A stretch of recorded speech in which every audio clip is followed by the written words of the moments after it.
Good morning.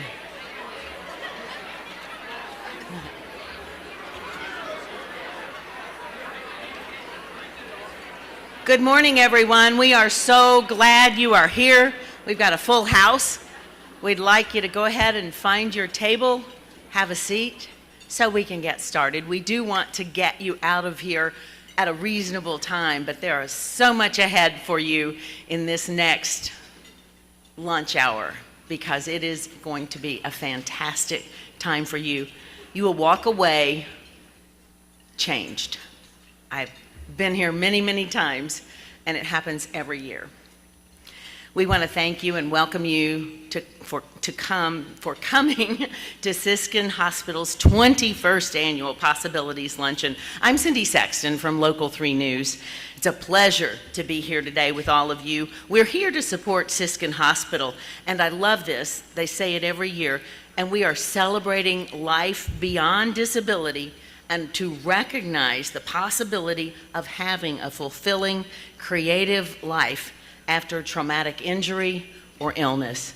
We're so very glad you're celebrating with us. And we have a great program, as I said, but first I'd like to call on Dr. Jim Rushing. He'll give our invocation. Thank you. The prophet Jeremiah said in Lamentations 3, "This I recall to my mind, therefore have I hope. It is of the Lord's mercies that we are not consumed, because his compassions fail not. They are new every morning. Great is thy faithfulness." In those verses, I see the word hope, mercy, compassion, and faithfulness. And with those four words, I'd like to take us to the Lord in prayer. Dear Heavenly Father, we come before you humbly as the source of our hope and the God of enduring mercy. We find confidence in your unfailing love and your daily faithfulness. We also praise you for the occasion that brings us together today.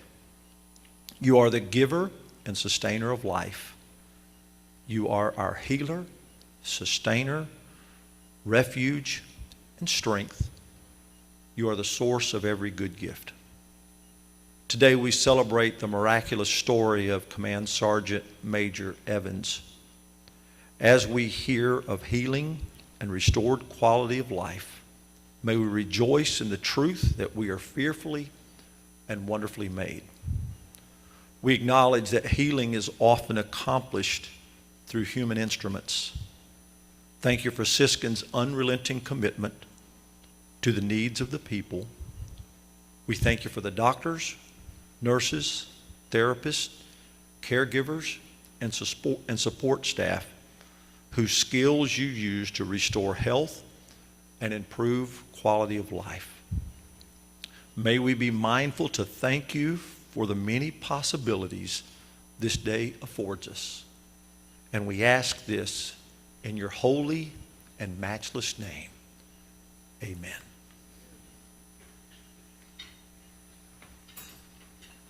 Now to honor our great nation and the servicemen and women in our audience, please rise and welcome retired Navy Captain Mickey McCamish. He will lead us in the Pledge of Allegiance.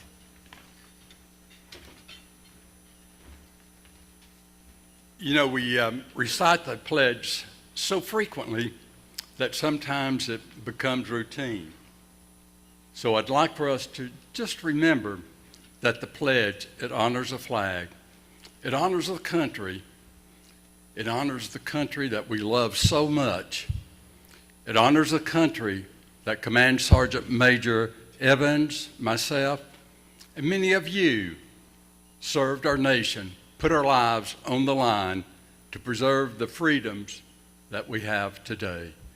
So now please join me as we express our love for our flag and for our nation by stating our Pledge of Allegiance. I pledge allegiance to the flag of the United States of America and to the republic for which it stands, one nation, under God, indivisible, with liberty and justice for all.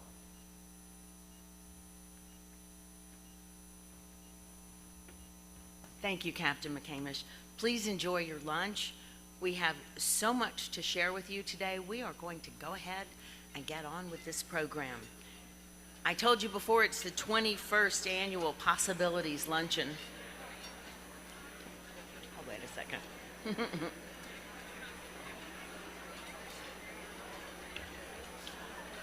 So we are going to go ahead with our program. This is the 21st annual Possibilities Luncheon, celebrating life beyond disability. The proceeds from this event help Siskin Hospital provide care for those without adequate insurance to cover the cost of their treatment. Today's luncheon is also designed to show that we all have the ability to achieve our possibilities despite the obstacles.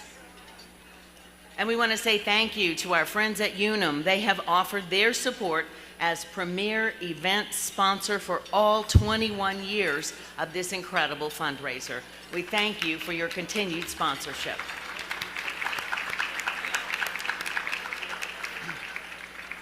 Also, we'd like to thank Hamaco Foundation as the presenting speaker sponsor for this year's luncheon. We appreciate your support.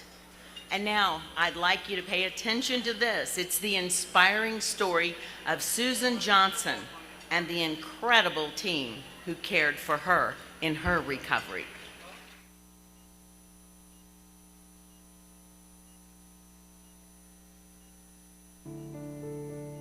The compassionate staff at Siskin Hospital for Physical Rehabilitation understands how a traumatic accident or illness can be frightening, not only for the patient, but for the entire family. Throughout the years, they have been privileged to look into the eyes of countless patients and literally watch helplessness turn into triumph, defeat into success, and the fear of I can't turn into the spirit of I can. Susan Johnson had enjoyed a fun August day, first golfing with friends, and then wrapping up the evening with a family celebration. As she prepared to head home for the night, she had no idea how quickly her life would drastically change. While walking down the stairs to tell her grandchildren goodbye, Susan suffered a terrible fall, leaving her with a broken neck, broken arm, and a traumatic brain injury. In an instant, her life and everything she had known were suddenly left hanging in the balance. My grandson saw me fall, and he said, "Oh, Susu, you looked awful." We go to the steps, and there's Susan at the bottom of the landing with, she's all crumpled up against the wall. The last thing I remember before my accident is playing golf that day. It was a Thursday, and I played golf. I don't remember anything about the party or the fall. After several intense days in the ICU, it was time for Susan to start her rehabilitation journey at Siskin Hospital. The first brief memory I had is the guy that brought me over from Erlanger to Siskin. Whenever Susan first came to Siskin, she was a Rancho 4 brain injury survivor, and she was very agitated in that state. She was very confused, couldn't pay attention for more than a few seconds. Not knowing much about what happened, where she was. In fact, she didn't know anything, and she had this brace on. She kept trying to pull it off, kept trying to pull her cast off, and refused to acknowledge that she had had a broken neck and that she had a broken arm. She had a hard time communicating with us as well. She was in a lot of pain. And so all of those things played into her frustration. So we spent the early days just really trying to coax her out of bed, increase her activity tolerance, get her comfortable with her new surroundings. She needed the assistance of 2 people to safely get out of the bed, get into her wheelchair, and to stand up and take a few steps. So we worked a lot on her balance, her strength, and also her ability to be able to sequence tasks safely. She wasn't able to talk. When she would speak, it wouldn't make sense to people. There were a lot of words that were in the wrong place. Susan's treatment team quickly learned that the best way to gain her trust and encourage her to participate in therapy was to make a connection to the life she enjoyed before the accident. So we found she loves to golf, she's an avid reader, has a lot of girlfriends, she likes to travel. I love to travel, so we talked about vacations that we had taken, that we planned to take, so just trying to build that rapport. She would have trouble with getting upset during the meals. We would actually play classical piano music on my phone to help her calm in those situations, because music was something that she enjoyed before. Along with Susan's treatment team and her husband Jack, she had a faithful friend who was a constant supporter, ever by her side, encouraging her every step of the way. Susan has been a friend of mine almost 30 years, and she is one of those people that is always upbeat, always happy, always enthusiastic, and it was just horrific. You know, the whole situation was just terrible, because Susan is like my right hand, you know, and to lose Susan would be devastating. To prevent a confused Susan from trying to remove the brace that was vital to protecting and healing her broken neck, Lynn and Jack initially rotated a nightly watch. So I stayed up with her all night, had my hand on her hand, so that every time she tried to move that hand, I would be shocked into being awake and then grab her hand and hold it down. Lynn also rallied the troops to surround Susan with love and support. We needed to have people that would be able to come and just sit with her and keep her hand off of this neck brace. And then she managed all our friends that somebody would come and be with me all during the day. So I never had a day that they weren't there. Something really inspirational and something that speaks to the amazing lady that Susan is her family and friend support that we got to see while she was here. As time and the encouragement of her dedicated treatment team helped Susan heal, she gradually stopped struggling against her therapy and embraced it. She desperately wanted to go home. The support of Susan's family and friends contributed to that goal, and so did her fierce determination. Susan was one of the most determined people that I have ever worked with. So much so that she would walk around the gym and encourage every single person that she passed, especially when she got closer to her discharge date and she knew she was able to go home. She was encouraging everyone around her to do the same thing. She was very successful in her career, and as an individual, she's a very passionate person, very outspoken, and will tell you what she needs, what she wants. And I think that served her well with this brain injury, because she kept pressing herself to do better and better every day. I've never seen anybody respond and participate in her own recovery in the same way that Susan has. With enthusiasm, with, I'm going to do this, I need more, tell me what to do, I will do it, etc., than she has. And when I saw that, I knew that the person I knew was coming back. I think she was here about a month, so it was just remarkable the progress that she made in that short amount of time, because it really was a remarkable recovery.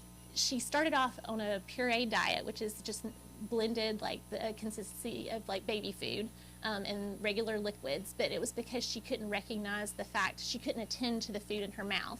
She wasn't really recognizing that she was eating, and I would spend sometimes, upwards of 45 minutes to an hour just encouraging her to eat, encouraging her to attend, and then when she left, she was actually not needing supervision or assistance with her meals, but then by the time she left here, she was speaking in full sentences, able to communicate. And she really exceeded all of those goals that I initially set for her, as she was able to walk over 1,000 feet, go up and down the stairs, and do all of the functional tasks that she needed to do at home without those family members having to provide any physical support for her. Two big motivators for Susan during her recovery were returning to play golf with her friends and having a bucket list trip she and Lynn had planned for December. I had a trip planned, a cruise planned in December from Dubai to Singapore. And so I had told Dr. Manalo I had this planned and I wanted to go because I was going to be Lynn's roommate. So one of the things that we worked on continuously during her recovery was that carrot, that we have this big trip that we're going to go on. So you have a lot of recovery that you need to do, and we're going to make sure that you are able to recover and go on that trip. Initially, when she came here, she only knew her name. By the time she left, she was remembering things that happened through the day, remembering when her discharge date was, asking if she could go on her trip to Dubai. We had a wonderful time. We went to India and Indonesia and Kuala Lumpur and Singapore and patted elephants and, you know, just had a really great time. So we were gone 21 days, and we got back here right before Christmas, and it was great. Susan and Lynn were thankful the dramatic progress she had made at Siskin Hospital enabled them to take their trip of a lifetime. Her treatment team was equally excited about how far Susan had come. Being able to bring Susan home after such a horrific accident with all of the possible end points that we might have gotten to was just totally amazing. At that point, we almost had my friend back to who she originally was. She had a little bit of improvement that needed to be made, but she was so much better, and she was so happy. It is truly satisfying. It reminds me why I went to school. It's really nice working in rehab, period, because you get to see your patients get better. But it really gives even more meaning when you see somebody like Susan who didn't just survive it, but she's thriving. And I really think her time at Siskin facilitated the thriving instead of just making it through to the other side. So when the decision was made for her to stay at Siskin, and I had always thought that Siskin would be a fabulous facility for her to be in, I was so relieved. And then the pieces just fell into place. And the staff was amazing. The people there were great. They, if I could recommend any place, I would recommend Siskin. Thank you all so much.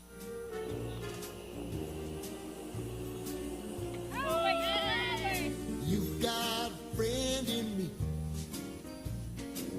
You've got a friend in me. When the road looks rough ahead and you're miles and miles from your nice warm bed, you just remember what your old past said. Boy, you got a friend in me. Yeah, you got a friend in me.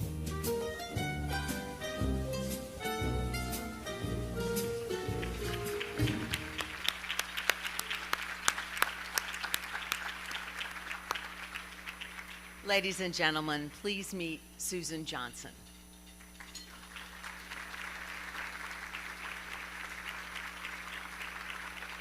I forgot to ask where she is. Susan? There we go. Yay. I also invite her husband, Jack, and amazing friend, Lynn, to stand as well.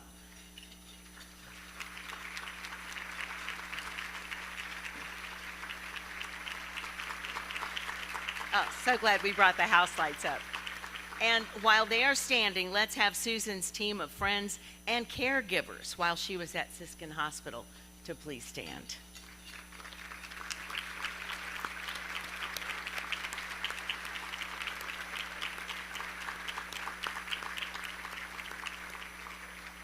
So many incredible people behind the scenes and people who were able to touch her life in such a way that we have her here with us today.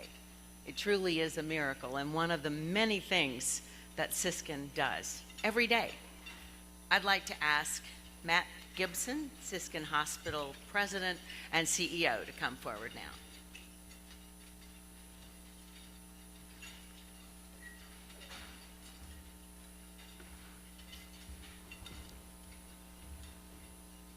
Thank you, Cindy. We appreciate you and all of your support for so many years of Siskin Hospital. You are truly a part of the Possibilities Luncheon, so thank you. You all just had an opportunity to see on the large screen several members of Susan's exceptional treatment team. But I'd also like to ask any and all of our Siskin Hospital associates who are here today to please stand for a round of applause.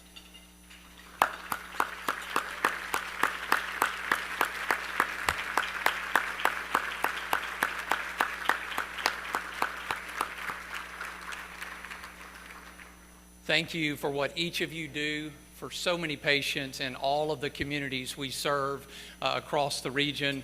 We wish more of our exceptional associates could be here, but obviously they're at the hospital or out our outpatient clinics taking care of so many patients. And I'm extremely privileged to work with each of these talented folks. I truly feel that I'm the luckiest CEO in the region, in the state, because we have exceptional people. You heard it referenced in the video, but it's true.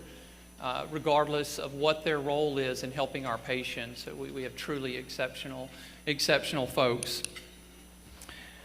At Siskin Hospital, we also honor those who have served our country in our armed forces.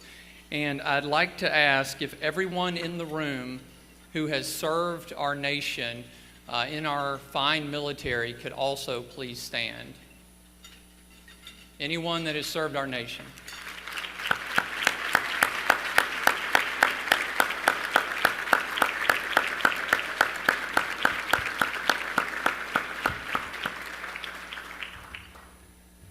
Thank you for your sacrifice and your service.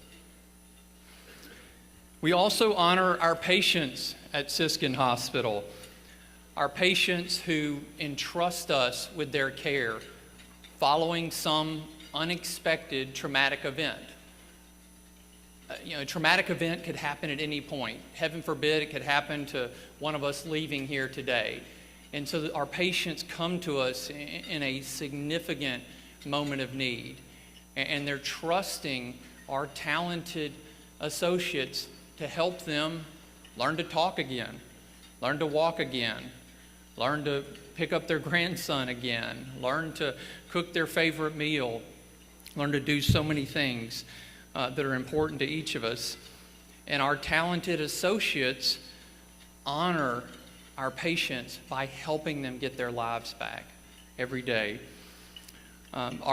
The life-changing care that our team delivers also helps to honor the family members and the friends of our patients. Again, as you saw with Susan's touching experience, we truly feel that the family members are part of the healing process as well. It's truly been our distinct pleasure to serve patients and help them get their lives back for over 34 years. Our courageous patients, again, helping them get their lives back is why we exist. And we look forward to caring for many more patients for decades to come. There's one other individual I'd like to recognize who's here today, Bob Main, who was the first president and CEO of Siskin Hospital. He's right here. Bob, if you can please stand. Many of you know Bob.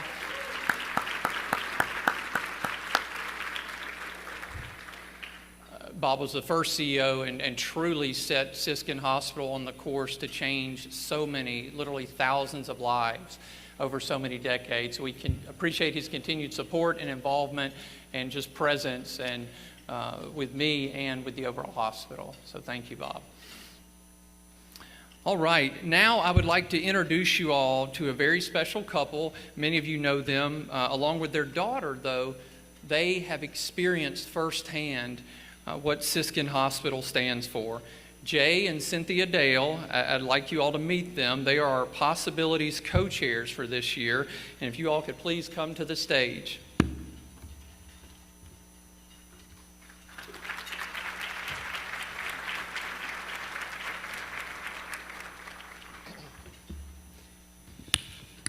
Good afternoon.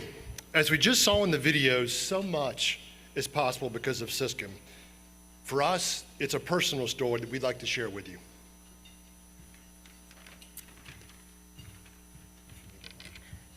It's the first time I've shared our story publicly, and some of you know it because you love us so well.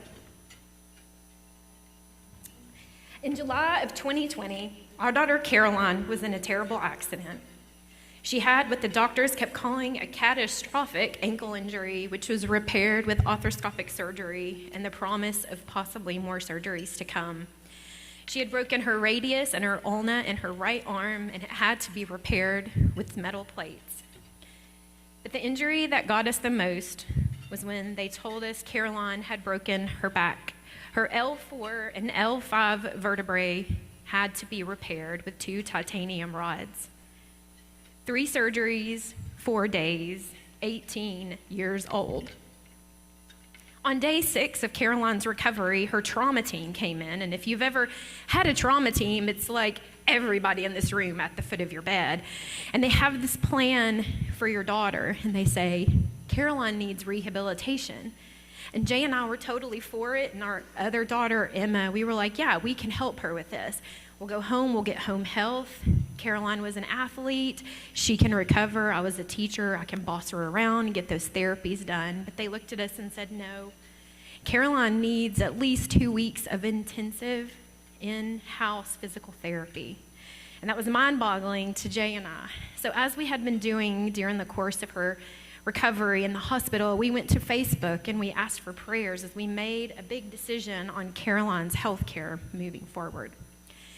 A little while later, Jay received a text message from our sweet friend Pam McKinney, and it said basically, in no uncertain terms, no, she was very kind, but she said, I really think Caroline needs to go to Siskin. I've called a friend of mine, and they should be reaching out to you very soon. Thank you, Teresa Dinger. In less than 24 hours, Caroline and I were heading to Siskin over that famous bridge. And you may be asking, why did I get to go to Siskin? I was perfectly fine. But in July of 2020, it was the height of the coronavirus pandemic, and Jay and I were just really unnerved about sending our newly 18-year-old into rehab for 2 weeks without us. So I devised a plan. I asked Siskin, I said, I tell you what, if you will let me come and stay with her, I will not leave that room. And they said, agreed. And I said, but also, would you mind feeding me 3 meals a day? And they agreed. So thus started also my stay at Siskin Hospital. That day, we arrived with a nurse and a CNA who really got us settled and acclimated because we were pretty nervous. They were great, and by the end of getting settled, we felt like we had just met new old friends. It was great. So the next morning, at what I like to call, and Gretchen, this is probably good military time, I called it, dark 30. The doctor shows up at the foot of our bed, and I'm like, it's dark outside. What is going on? And he was very excited, and he said, oh my gosh. He goes, it's true. It's true. There is a real live Disney princess in our midst, and I can't wait to tell my daughter that I met Merida. And if you've seen pictures of Caroline, she's got this red hair. It's just so vibrant. But the fact that the doctors and the therapists were going around calling her Merida didn't fall deaf on my ears, because the name of that Disney movie is Brave. And the week prior, Caroline had been brave, but she had 2 more weeks that she had to be brave. The therapy team met with us, and they asked us, they said, what was Caroline's life like before the accident? And what is your plan for Caroline after? And I said, well, that's easy. I said, Caroline's got 6 weeks to become self-sufficient because we want her to move into her college dormitory. We want her to go through sorority recruitment. We want her to start classes with her friends. We want her to have the best 4 years of her life that is ahead of her. And you know what those therapists did?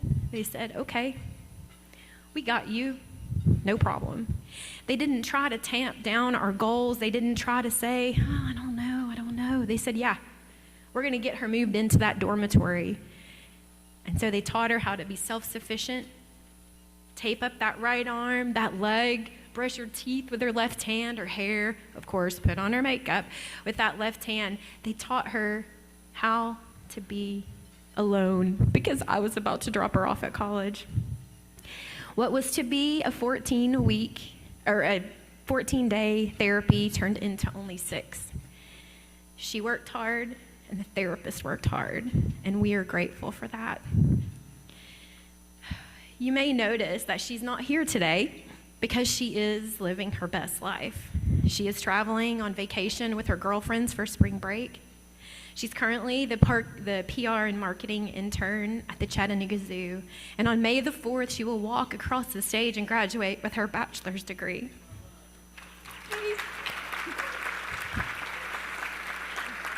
Also, we have her resume if anybody's hiring.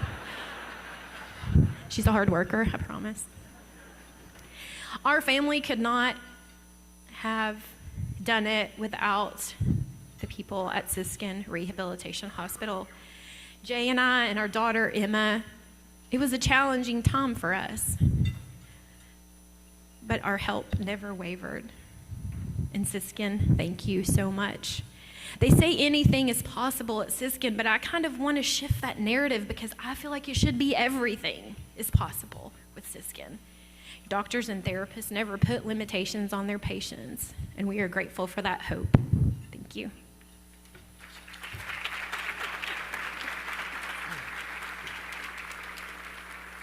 You see why she did that, not me. That was amazing, and I can't believe Fort Lauderdale beat this, but she's living her best life. For many people, though, rehabilitation is not an option. That is why Siskin Hospital has a scholarship fund which allows them to offer the opportunity for a life beyond disability for people like our Caroline and Susan, who we just saw in the video. Today is about raising money also for that scholarship fund, so I want to thank everyone who purchased a table. I want to thank the sponsors of this event and invite you to give so that other people can have the chance for recovery.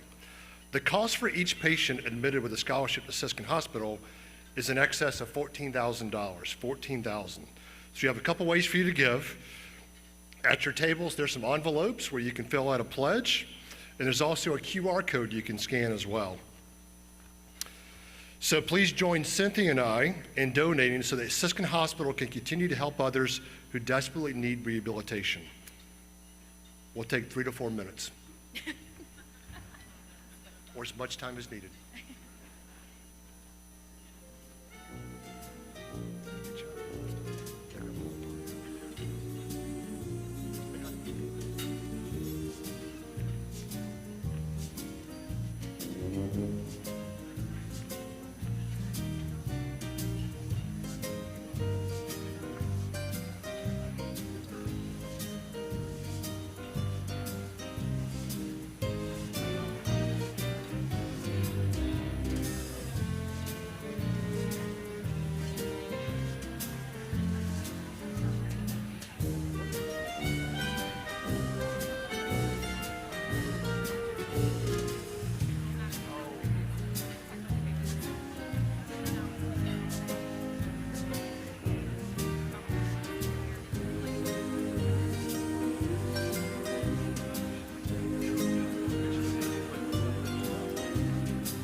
Thank you. Now I'd like to introduce you to Pam's husband, Rick McKinney, President and CEO of Unum, the luncheon's premier event sponsor for all 21 years, and he will introduce our speaker.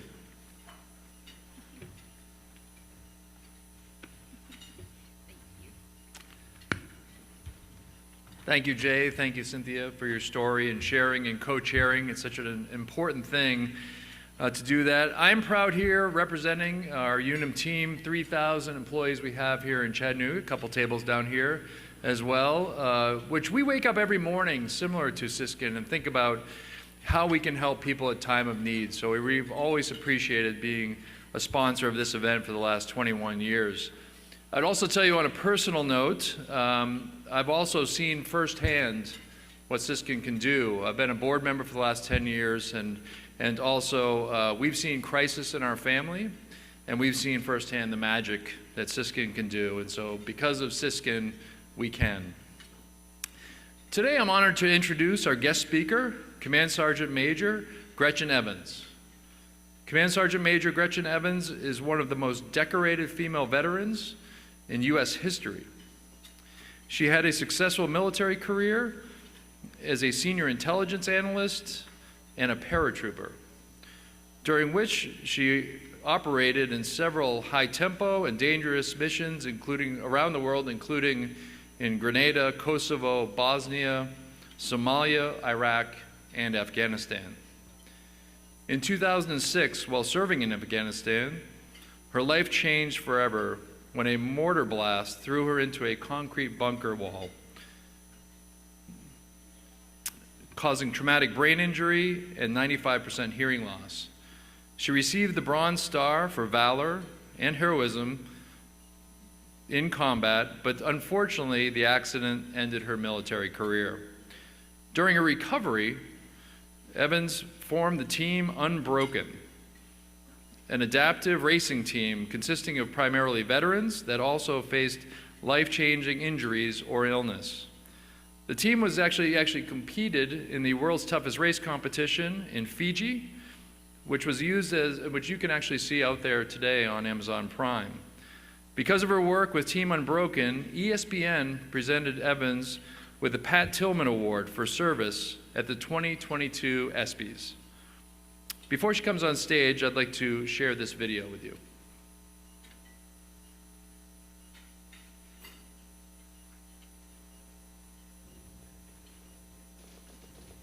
I talked to the troops, and I said, we have a decision to make. We can stay right here and try to hold until we get reinforcements, or we can try to make it to the top of the mountain, which would be better terrain for us to defend ourselves. The decision is mine to make, and I decided we were going to try to get to the top of the mountain. The enemy was pursuing us, and we finally got to the top. We decided that was going to be our last stand. And I kept radioing back and said, okay, now I'm at the top of the mountain and they're coming, and I'm low on ammo, and this is not looking good to me.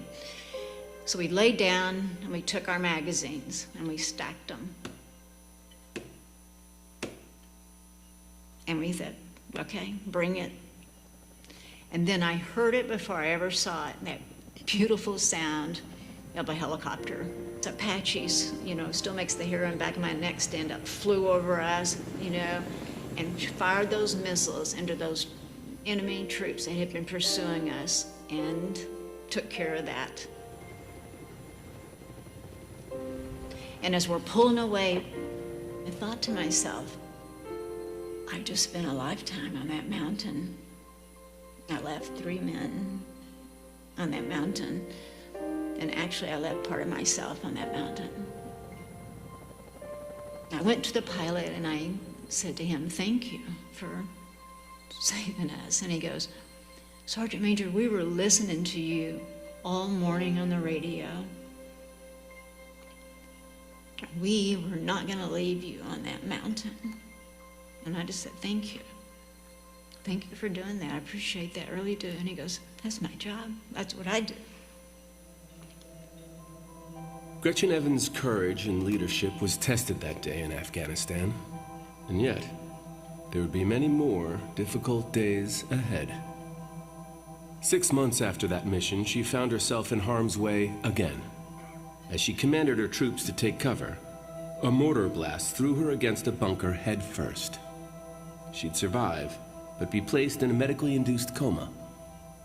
On the day that they decided to wake me up, a young Army doctor was standing right next to my bed. We had a dry erase board, and he was writing on it with a marker, and he waved to me like this to get my attention, and he flipped it over and he wrote the words, "You're deaf."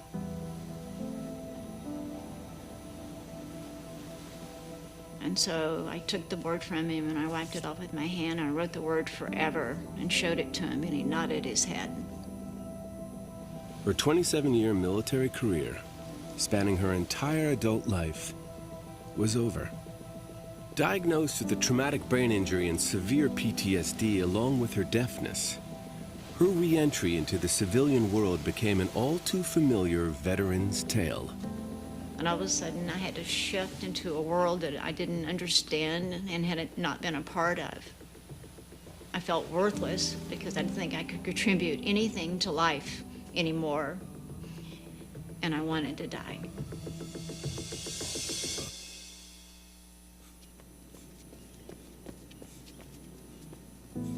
The way I was dealing with the grief was I ran and I ran and I ran to obsession. I was running 12, 13, 14 miles a day. I wasn't eating. I was trying to disappear. One day out on the road, Gretchen was struck and nearly killed by a cyclist she couldn't hear coming. He threw me into traffic. I can still remember smelling that burned rubber. One of my doctors looked me right in the face and he said to me, "Gretchen, you can't do the things you used to do anymore. You've changed." And I felt like this door was closing, and if I didn't stick my foot in this closing door, I was going to lose my life. And I thought, no, I want my life back. On the brink of giving up hope, Gretchen reached out to an organization called America's Vet Dogs, a group that provides service dogs to veterans living with disabilities. I wrote an email to them and said, "I have a traumatic brain injury. I'm deaf. I have severe PTSD. Can you help me?" And I hit send. An email pops up. There was one word on that email: yes. I never held my hand out and asked for something free. I don't need you to lower the bar for me. I got the coolest set of ears you could ever imagine. All throughout her recovery, Gretchen relied closely on a support system she thought of as a rope team, a military reference dictating that if one member of a group falls down, the others tied together pick them back up to continue on their journey, all together. As you go through the highs and the lows of your life, everybody should have a rope team. You almost can't survive without one. So with the help of new friends and old, Gretchen began her road back. She found a number of veterans organizations and soon began doing what she'd always done best: lead. I felt like a sergeant major all over again. I just didn't wear the same uniform. I wore this, but I was still helping people be successful in their life. In the years since, Gretchen has become a face of the veterans advocacy movement. She repurposed her passion, running, competing in more than 30 marathons and forming Team Unbroken, a group of veteran and civilian athletes with disabilities who take part in adventure races all over the world. It's cemented who we are as a team and that we're not quitters.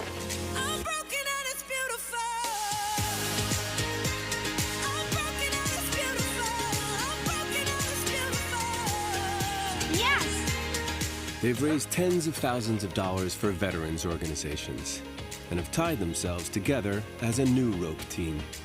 Wounded, perhaps, but very much unbroken. Bye, guys.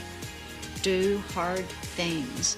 Learn what grit can do for you, because it's a feeling deep down inside of here when you think you've taken your last step that you still can take 10 more. And once you do that, it can propel you so far.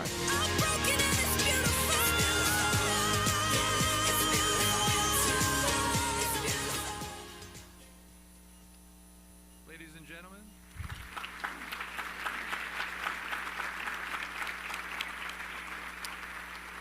please help me give a warm Chattanooga welcome to Command Sergeant Major Gretchen Evans.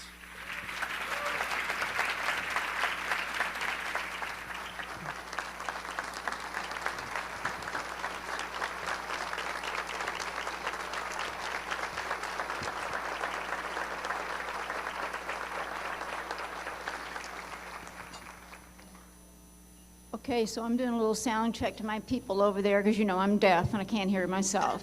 So they gave me a thumbs up. First of all, I'm so incredibly honored to be here. And when Siskin reached out to me and said, can you come out and do this event, I was all over it because rehabilitation hospitals certainly changed my life. And this is really, you know, something that I truly believe in. So just to kind of lay the groundwork, it was a great video. ESPN did that video, and in about 7 minutes, it did a really great job of telling my story. But I'd like to share a couple of personal things with you. So, you know, I joined the Army, well, let me back up a little bit. So I was raised in Abilene, Texas, West Texas, and I'm a native Texan. My dad was a World War II veteran, and this tells you how old I am, but on Sundays, when we got ready to watch the Dallas Cowboys, and they only played football on Sundays and only after 12 o'clock, right?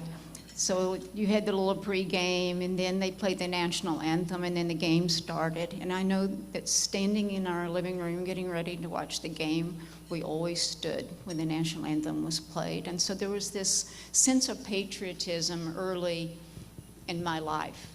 And so that meant something to me. Both my parents died within 6 months of each other when I was 15 years old. My oldest brother had just turned 21, and he came home from college to help raise myself and my younger brother. But the rule was when you turned 18, you were on your own. So I turned 18, graduated from high school, and went off to college at Texas Tech, you know, get your guns up, you know, Red Raiders. And I was supporting myself, you know, working full time, going to school and selling plasma on the side because you could get like $15 for plasma. It was great. Anyway, but after a while, it got a little hard to sustain this. So like many young people, I thought, okay, there's got to be an easier way to do this. I said, I'll go join the military. I'll get a skill, I'll save some money, and I'll benefit from the educational benefits that the military offers. And so I did. I walked down to the recruiting station in Austin, Texas, and all the branches were right by each other, kind of like in a strip mall, right?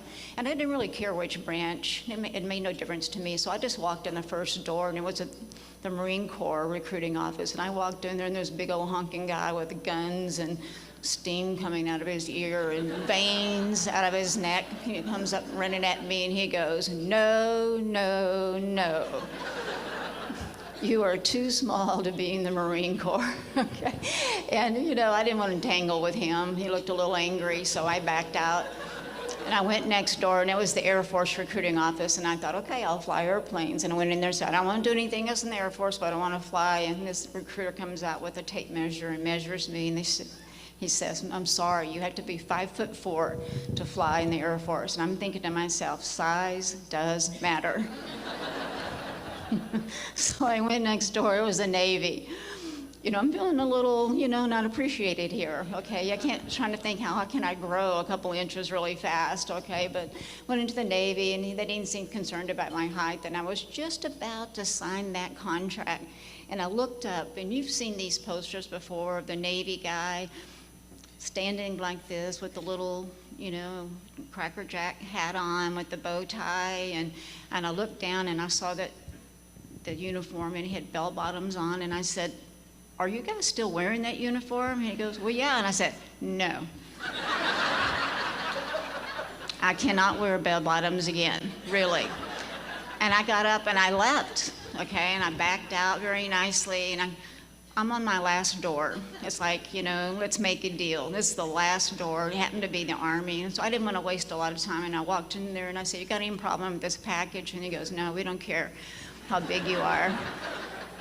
We just care how big your bite is. And that started my career in the Army, and it was a great choice for me. I fell instantly in love with the mission of the Army, with the way we did things, the structure, the discipline, the camaraderie, the leadership, all those things, you know, really played into who I was and who I wanted to be as a person. And so I loved being in the military. I went to Intel Analyst School, and then also went to Counterintelligence School, and I became a paratrooper. Yes, I love to jump out of airplanes, even ones that work. And I've jumped out of a couple that weren't working so good, but you know, that's a whole nother talk. So anyway, I will say this, in 1983 was my first combat experience. And we were notified, I was with the 82nd Airborne, that's my legacy unit, God bless the 82nd, and they said, we're going to invade Grenada. And so they sequestered us in a hangar there at Hope Air Force Base, you know, so that we would, you know, loose lips, sink ships kind of thing. They didn't want anybody talking about it. It was a secret invasion. They handed out a copy of the Geneva Convention. Oh, I'm sorry, I had my hand on there. Okay, they're giving me signals. Oh, sorry. They handed us a copy of the Geneva Convention to read that night. Nobody sleeps right before you jump into a combat zone, I can promise you. Okay, you do lots of things, but you don't sleep. So, you know, I had never read it, so I started reading it. And I got to a paragraph, and it says, it's against the Geneva Convention to shoot at people who are under canopy. And I'm thinking, hot dog, okay, that's me. I'm gonna be under canopy, I'm jumping into the airfield, this is gonna be great, right? So the next morning we fly into Grenada and we jump over the airfield, and those of you who remember this, the airfield was not secure as we thought it was. And I'm coming down and I'm under canopy, and all of a sudden bullets started whizzing by me, and I'm thinking, oh my gosh, and I pulled up my legs to make myself really small, and I'm yelling at the enemy, didn't you read the Geneva Convention? What's wrong with you people, okay? I mean, I read it, right? The problem was I didn't read the whole thing. So what that said was you can't shoot at people under canopy, and that refers only to pilots who had to eject it from their aircraft. Paratroopers are fair game. So my lesson that day was read the whole thing, okay? Don't skip paragraphs. So after Grenada, I was sent to Central America in the mid-'80s. Everybody remembers what happened there, me and Ollie North, okay? And then after that, in 1989, I went into Panama to Alt Noriega. He was not a nice man, he needed to go. And then in 1992, I was sent into Somalia, which was supposed to be a peacekeeping operation. And it was in the beginning. And we were there, if you remember, with UN helmets. We wore blue helmets. We were under the United Nations. And for like the first year, everything was pretty great. We were feeding very hungry people and trying to stabilize that part of the country. And then, as you know, it turned very ugly very quickly. And I'll tell you, in Somalia, it was the worst fighting I had ever seen in my life up to that date. After Somalia, then came Bosnia and Kosovo, Desert Storm, and then 9/11 happened. And I don't care where you were or how old you were or what you remember, but that day changed everybody's life. Everybody's life. My daughter is 33 years old, and she has no memory of not being able to walk to the gate at the airport to greet people who were flying in. She doesn't ever remember there not being a TSA. She doesn't remember any of the things that were put into place after 9/11. So that is her world, and that is her concept of the world. But those of us who maybe are a little bit older, we can remember that those were things that didn't exist prior to 9/11. On the day that the towers were hit, I happened to be in Little Rock, Arkansas, helping the Arkansas National Guard with a project. And then my commander called me and he says, go to the Little Rock Air Force, the Air Force place, and we're gonna send a helicopter for you. And you're gonna get on and you're gonna fly to every airport in Arkansas and Texas, and you're gonna hand out M16s and ammunition to National Guard soldiers. And what I'll never forget is coming into those civilian airports in this helicopter, and the people who were supposed to be getting on a flight that day were stuck at the airport because we had stopped all the flights. And to see their faces looking at me through the glass as I'm handing M16s and ammo to the National Guard. And the first time in our history we had armed soldiers in our airports. It was something to see, and everybody was afraid. Nobody knew what was coming next, not even the military. We had no idea what the future held for us. About 3 months later, I went in with the first ground troops into Afghanistan, and I can tell you the Taliban had taken that country and decimated it. All the women had to leave their jobs. Little girls couldn't go to school. Women were put back into burqas. They destroyed anything of value in that country. They controlled the electricity. They controlled the roads. They controlled everything. It was like walking into a country that is in the 13th century. It was very sad, and the Afghan people were so oppressed. So I spent about 18 months, and then I came back to the United States, and then just a couple of months later, it was 2003, and the war in Iraq started. So now, for the first time in our country's history, we're fighting two wars at the very same time for two very different reasons. The Army and the military in itself, all of the branches, they are finite. We only have so many soldiers and sailors and airmen and Coast Guard men and Marines. We only have so many of them. So what was happening to us was that you would go to Afghanistan for a year to 18 months. You would come home. You would go on 30 days of leave to have a good time with your family. You'd come back and you'd train, and then you'd go into Iraq. And this was the vicious cycle that we were in. And that's when you talk to our post 9/11 veterans, they'll tell you they have 8 or 9 combat tours, because we did this for a very long time. 20 years we were in Afghanistan, the longest war in history. I was selected to be the command sergeant major, which is the highest rank in the enlisted field in the Army, by General Barno, who was going to be the commander of all of Afghanistan. And this is a very endearing story in the fact that when you make my rank, your assignments are nominative. So you don't, you get picked to go do things. So when a general gets a unit, he or she picks their sergeant major to go with them. And so General Barno called me and he asked me, he said, "Sergeant Major, would you like to go with me to Afghanistan?" That didn't sound like a very good offer, actually. But, I wasn't really being asked, okay? It's a voluntold thing, okay? So I said, "Absolutely, sir, I'd be honored to go." And I went. And what was wonderful about that, I was the first female to ever hold this position, ever. And it was an honor to do so. And what you need to know about a command sergeant major is that we only work for one person, and that's the commander. We are not part of the staff. And we have to be smart enough and bold enough to be able to walk into a 3- or 4-star general's office and shut the door and say, "You're a little cuckoo today," without any kind of fear of reprisal, because our rank comes from the president. And that's the whole point of the command sergeant major, is that you are the honest broker. You are the advocate for the troops. So sometimes the general will have pressure from the White House, from the Secretary of Defense, from people to do things, okay? And so they have to answer to this thing up here. For me, I answer for the troops who cannot speak for themselves. A private cannot walk into the general's office and tell him he's cuckoo, but I can. And I have, okay? And 9 times out of 10, they respect that because you've been around for a while.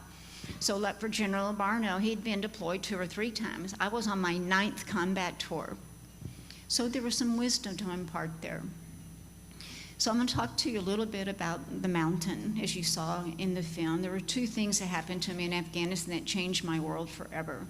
And one was the mountain, and you heard what happened. So just to give you a little bit of background about that, I was handed down an order from the general and says, "I need you to put together a task force. There's 100 bad guys living in the caves in the mountains, but at night they're coming down and they're wreaking havoc with the Afghan villages and the people there, and they're doing horrific things to these people who are friendly towards Americans and our allies, and that has to stop."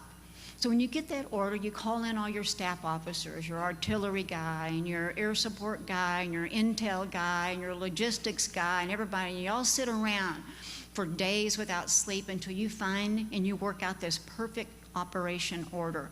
This is how we're going to go in. This is how we're going to execute this. This is how we're going to do this. This is how we're going to pull out. And I mean, these things are scrutinized. Every I is dotted, every T is crossed, because lives are on the line.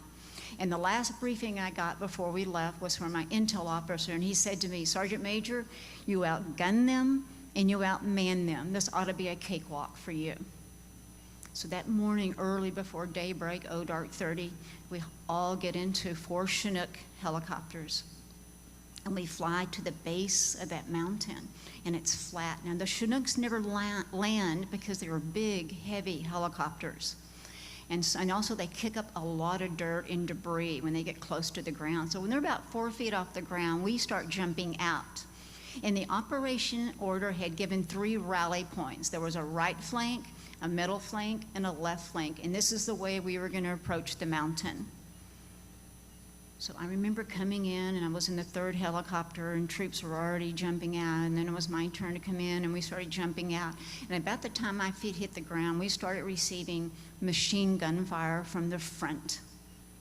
And then we started receiving rocket fire from the rear. So obviously this was not a secret ambush, invasion, if you will. Our hand had been tipped, and this is not something that we had anticipated. And so instead of this really beautifully articulate plan of everybody knowing exactly where to go, it was chaos, and people were running for their lives because a machine gun was set up right in front of us and was just mowing down people. So we were looking for anything to get behind, something as big as this, to hide behind this, a rock or a tree or something, so they couldn't see you. And I realized that myself and 15 soldiers were totally cut off from the main task force, and the enemy was between us. We had no place to go but up the mountain because behind us was a flat valley, and they would have just shot us all. So we started running up the mountain, and I lost 3 men in the first minute of going up that mountain. And then we hunkered down. And in the military, we do not rule by committee. We never sit around a table and take a vote on what we're going to do. That's just not the way we roll. In the military, it's the ranking person who assumes command of whatever size unit you happen to be in. And I looked around just like everybody, all the other people, and I looked around to see who the ranking person was, and then we realized it was me. All eyes were on me. They were waiting for me to make decisions for them. And I can tell you, my heart was beating 100,000 miles. There was chaos. There was rockets going off. There was people screaming in radios. There was a cacophony of sounds. And once I figured out that I was in charge for about 10 seconds, it went deadly quiet in my brain. And I thought to myself, I have got to figure this out. These men are counting on me. I remembered a maneuver that I had learned in basic training. I remember I joined the military in 1979, so all of my leaders were Vietnam veterans. And they were mean as snakes. They really were. They were battle-hardened, and they were mean, but they used to look us in the eye, and they would say, it's not if you go to war, but when you go to war, and it's our responsibility to get you ready. And that's why we're so serious, and that's why we demand that you know how to take your weapon apart in the middle of darkness, and you can put it back together, and that you can navigate by the stars, and all these things that I thought were ridiculous in my 19-year-old mind when I joined the military. And now that training was coming out in a time when I needed it the most. So this maneuver was called the leapfrog, where half of you lie down and you do suppressive fire.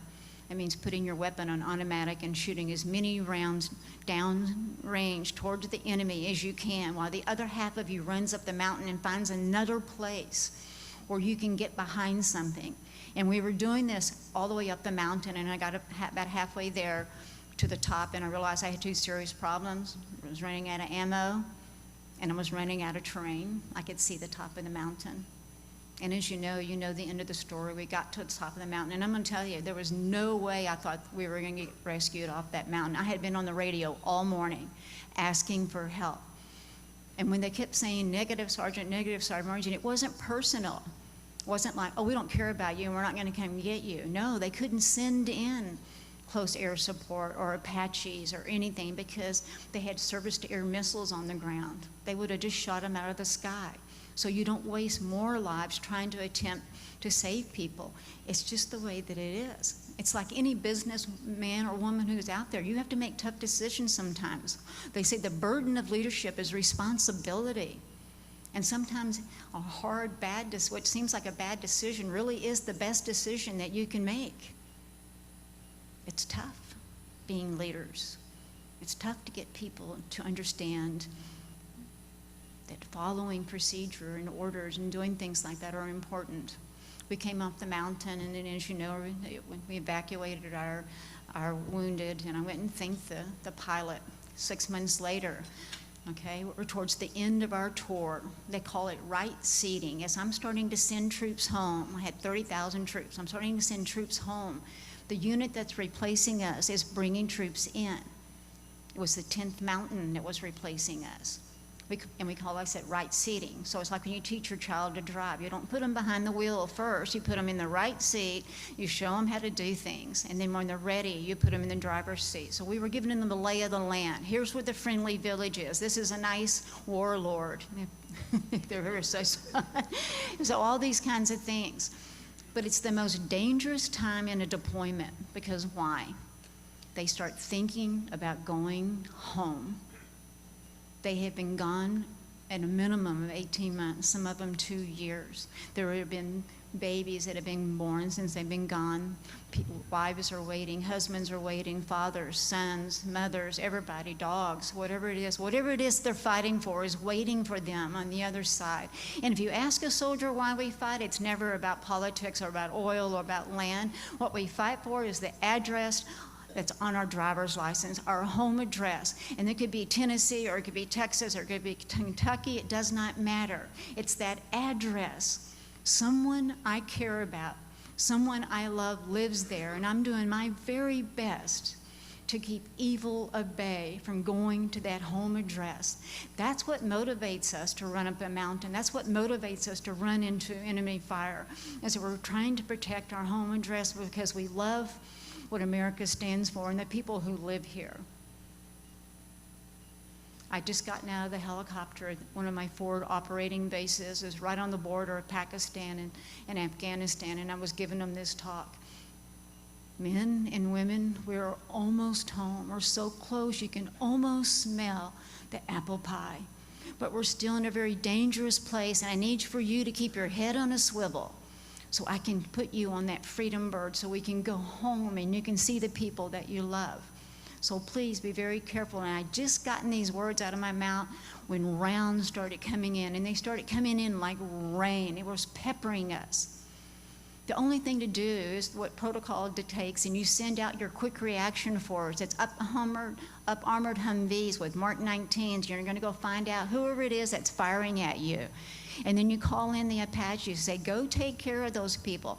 But if you're on that base, there's nothing else you can do but get inside these bunkers. And they're shaped like igloo, and they're made out of concrete, and they're reinforced with sandbags. And that protects you from a direct hit of a mortar round. So I'm yelling to my troops, get in the bunkers, get in the bunkers. And then before I could get myself into a bunker, a round landed to my right. I knew if I heard that round hit, it was too close. And you got about 3 airborne seconds before that thing detonates. Your brain is fast, and I knew that that thing was about to explode, and I was too close there standing to it. I had 3 of my personal security detachment guys, big guys, and their job for the last 18 months had been to protect me from getting killed or captured. And they were standing there with me, and when this thing exploded and it threw all that dirt and rock and all that shrapnel and everything else that was inside of that rock, and it threw it at 1,000,000 miles an hour, they absorbed the brunt of that and died immediately. The eyewitnesses told me that that rocket blast took me and threw me horizontally, and then I hit head first into one of those concrete bunkers. And even though I had a Kevlar helmet on, that was a pretty bad impact. I don't remember anything else until I woke up in Landstuhl. I'd been in a coma for a couple of days. They were doing all kinds of evaluation of what was wrong with me. They were also pulling out, they said, over 2,000 pieces of shrapnel that was embedded in my body, anything that wasn't protected from my flak jacket. And then they told me that I was deaf. I didn't care about the rest of my injuries.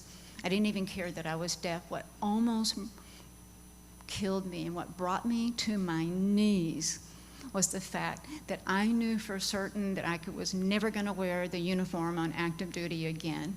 That my career, my 27-year career in the military of loving and taking care of troops. The only real job I ever had was to be a soldier, was gone. And there was no plan B. I never thought about retirement. We were at war in 2 different places. I was a soldier. It never occurred to me to retire. As soon as they put me back together at Lonsdale, they sent me to Walter Reed, where I spent the next 18 months in rehabilitation. That is a long time. And I was just like Susan. You know, I didn't want to live this life as this broken person that I couldn't hear, I couldn't communicate, my brain didn't work, my body hurt. I didn't want to live. I was like Lieutenant Dan on Forrest Gump. I was almost angry that I survived that blast. And I was not motivated at Oh Dark 30 for them to get up and try to teach me how to do something anymore, because I couldn't understand why I couldn't do it in the first place. And I was angry. And I was scared. And day by day, here's the beauty of what a hospital like Siskin does. Day by day, they worked with me in spite of my bad attitude on days, in spite of the times when I didn't want to do it. They came in with a happy face and took their skills and their care and their love, and they worked with me. And then one thing that they gave me that was more important than anything, any treatment, any therapy, any medication, is they gave me hope.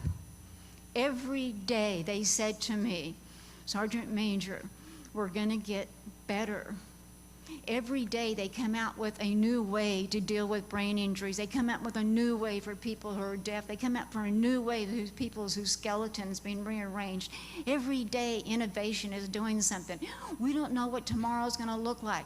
So today we're going to work as hard as we can. And that's what kept me alive those 18 months, was the hope that they gave me that someday I might actually get better and be able to contribute back to society. Because what a soldier really wants after we're done, we take our uniform off, is we want to go home. We want to put our kids in school. We want to be part of the PTA. We want to find a job. We want to do all those things that you fought for 27 years. I wanted to go and be a citizen in my own country. And now with these injuries, I didn't feel like that I could. I didn't have the skills. I had landed on Mars, and this is kind of funny, but let me tell you the 3 things I noticed right out of the bat as soon as I transitioned. One day I was, walking in a civilian town, and I walked into a Walmart, and I had some things I was buying, and I looked around. I couldn't figure out where the lines were because they were all askew, and I thought, why aren't you guys in straight lines? I mean, honestly, I wanted to go straight in the lines, okay? I said, listen, this is just not right. You got to know where the line starts, okay? The other thing was someone would say to me, oh, I'll meet you around 12-ish. I don't know what 12-ish means. Is it 5 after? Is it 5 before? It scared the hell out of me. I don't know what 12-ish means. I thought I was going to be late. And being late in the military, bad things happen to you when you're late in the military. I was terrified. I was like looking it up in the dictionary. What does ish mean? Does that mean before or after the hour? It terrified me. And then here was the real censure that I knew that I was going to have to reevaluate the way I approached my new world. Was someone invited me to a book club. I didn't have any friends, okay? There's like one of me in a million, okay? When I was hurt, there was only 10 female command sergeant majors in the whole Army. So I didn't have a lot of peers out there walking around. There was not a lot of sergeant majors, and I can say, well, I was going to have lunch and talk about, what we did. No, there was none. So I'm trying to make friends with civilian women who's had a very different life than me. So this lady says, come to book club, you'll love it. And I said, okay, what are you guys reading? And she told me. I bought the book, I read it cover to cover, I made copious notes, I knew who the main character, I know you know where I'm going, I made notes on who the characters were, I knew who the protagonist was, and then I showed up at book club and I walked in and only half the women had the book. And of those that had the book, only a third of those even read it. And then the other women never even bought the book. And I said, what is this about book club? Oh, we just come here to drink and eat. Well, why don't you call it a drinking and eating club? Well, how do you call it a book club? I'm confused here. And they said, oh, we just say that for our husbands. Okay, whatever. I came home and told my husband, who's military, I said, I went to book club. It was wild. Okay? I'm liking book club, okay? And he goes, and I never told him for like 6 months we never read the book, okay? I bought it and put it on my nightstand. He didn't know the difference. Anyway, so you can see how hard this was. And this is like anybody else who has a traumatic event happen to them, is that your world gets changed. And you need people to come alongside you. You need a safe place to go to get better. And you need people to care about this place. And it's a community place. Because once you leave the hospital, you're going to go home and you're going to maybe go back to your place of business, or maybe not. Maybe you have to get a new kind of job. And it takes a whole community to help this person whose life, whose the rug's been pulled out, who's been kicked to the curb in some way, to get their lives back. And that's why when Siskin called and they, I looked up there, this is what they do, and I said, you're my people. I wouldn't be standing here today had I not gone through rehabilitation to make me better. I'd have tossed in the towel a long time ago, and I don't say that to make it sound trite. I'm telling you, I was on my last wing in a prayer until my caregivers breathed life back into me. So I'm going to be bold here. I'm going to come off script. I'm going to make Matt have a heart attack here. I so believe in what you're doing here and in this rehabilitation hospital and all that you guys have invested. And I know that this is a fundraiser, and I'm not afraid to ask for money. I've been blown up, shot, and left for dead. It takes a lot to run my day. I'm going to ask you, because I filled mine out. First of all, my book, Leading from the Front. So I would never ask anybody, just like my troops, to do anything that I wouldn't do for myself, because you lead from the front, not from the rear. Second thing, I've already filled out my contribution card. I'm sorry I don't have my credit card on me. You know I'm good for it. But there it is. Let me tell you about the power of yes. When I was at my lowest point and I wanted to see if I could get a service dog to help me here. And I mean, really, when I sent that email, I'm going to tell you guys where I was mentally. This was my last cry for help. And I wrote that email and I said, I have a severe brain injury, I've got PTSD, I've got all kinds of things, I'm deaf, got all kinds of things wrong with me. And I sent that email, and the last line that I wrote was, can you help me? That email went to America's Vet Dogs.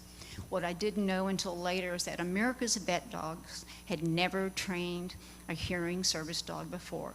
But when they got that email, all the trainers sat at a table and said, if we can train dogs to turn on lights and open doors and open refrigerators and retrieve a beer, medication, whatever it is, okay? Some dogs have special skills. Then we can teach a dog how to alert someone of sounds. So we're going to tell this veteran yes, and we're going to figure it out on the back end. The power of yes. So I was sitting at my computer after I sent that email, and I was saying a prayer. I said, I don't know how much longer I can live this life. I need something to give me hope. And that email came back, and there was one word on that email, one word, and the word was yes. And they figured it out, and they trained their first hearing dog ever, and I received her, and her name was Aura, and she changed my life. The other yes, before I leave the stage, was for Team Unbroken. You know, I started this crazy adaptive athletic team. We do the most crazy things in the world. This was my way of healing. Okay, I wanted my life back, and I was an athlete. I had always been a runner, and so I took all my blown-up friends that I knew, and I have a bunch of them, okay? And I said, you guys want to go to the world's toughest race with me? And they go, yeah. And so we filled out an application. It was a long application on all the races that you've done, the Ironmans and the Ultras and all this kind of good stuff. And then it had a paragraph, and it says, should you have any injuries, list them here. It was like this big. I was on page 6 listing all of our injuries. I had guys that were missing body parts, and I said, and I sent it in, and I got a big fat no. And then I wrote and said, Oh, no, take a look. We're all great athletes. Sent it back, another no. The third or fourth time, and finally I said, take me to your leader. I'm done with the gatekeepers. And the leader was the race director, Kevin Hodder, and Mark Burnett, who was the producer. You know, he does Survivor and Shark Tank. And Mark is a veteran. And he got on a Zoom call with me. And he says, Gretchen, I want to say yes to Team Unbroken. I do. But I'm afraid. And I said, Mark, what are you afraid of? And Mark says, I'm afraid you're going to get hurt. I started laughing. Mark, I've been blown up to smithereens, okay? I mean, everybody on my team's been blown up. We're okay. We're not going to get hurt. And he said, yes. And we went and we competed in the world's toughest race against the most elite athletes, internationally wide.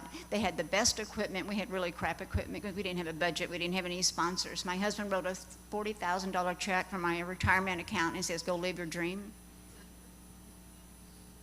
We went and we competed. Amazon fell in love with us, and you can watch it on Amazon Prime now. And then 6 months after Mark released the world's toughest race, he sent me an email and he says, Gretchen, I have to ask you 2 favors. I said, anything for you, Mark. And he says, I'm getting millions of emails from people saying that they don't even care who won that race. They don't even watch who finished it.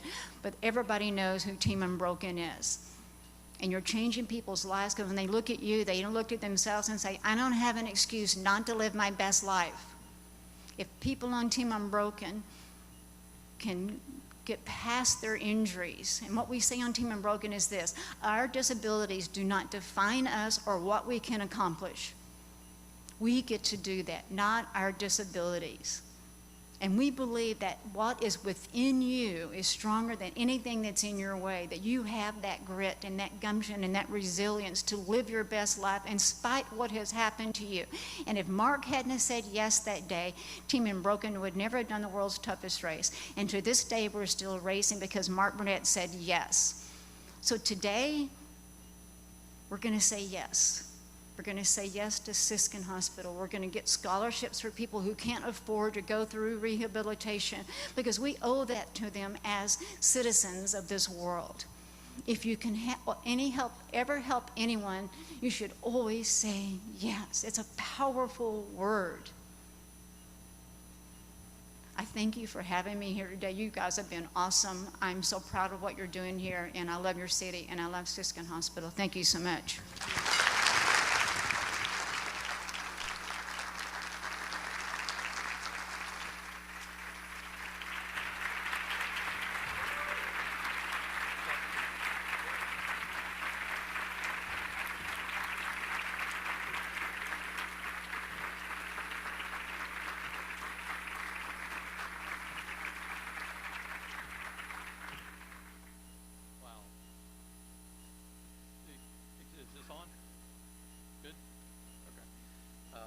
Thank you, Command Sergeant Major Evans.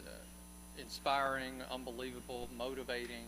Thank you for sharing your story and just all of that motivation for each of not only our patients, any of us, again, could be patients in a week, 10 years, 20 years. So it's just absolutely encouraging and inspiring. So thank you.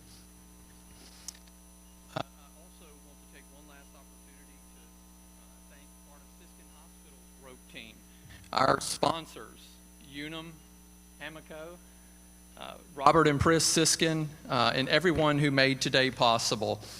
I also particularly want to thank Teresa Dinger, Margaret Frazier, Kate Fletcher, Karen Sherrill, Sherry Price. They are who made today what it is. You probably know some of these folks. You may not know others. They're exceptional members of our team, especially our development and marketing team, and they are responsible for this being such an exceptional event. So if you see them on your way out, please thank them. Many thanks also to WRCB-ST Production, Doug Loveridge and Bill Buchanan for that incredible video, patient video, Susan Story and M&M Productions for our audio visual support today. I also want to thank Chattanooga Funeral Home and Florists for the beautiful floral arrangements here and at each of our tables. And I want to thank each of you. You took time, you're busy, you made today possible, and you're making this type of transformative, life-changing care possible by supporting this event and supporting Siskin Hospital. So thank you for your support, and thank you for being here. Hope everyone has a great afternoon, and we'll see you next March at the next Possibilities Luncheon. Thank you.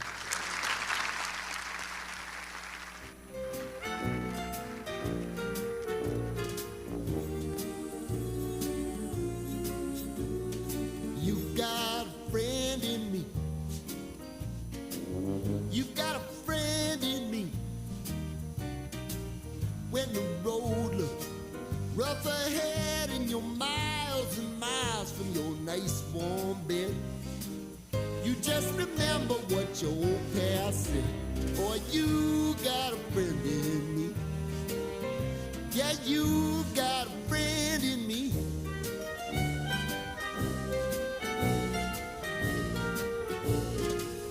You got a friend in me. You got a friend in me. You got trouble, and I got them too. There isn't anything I wouldn't do for you. If we stick together, see it through, 'cause you've got a friend in me. You got a friend in me.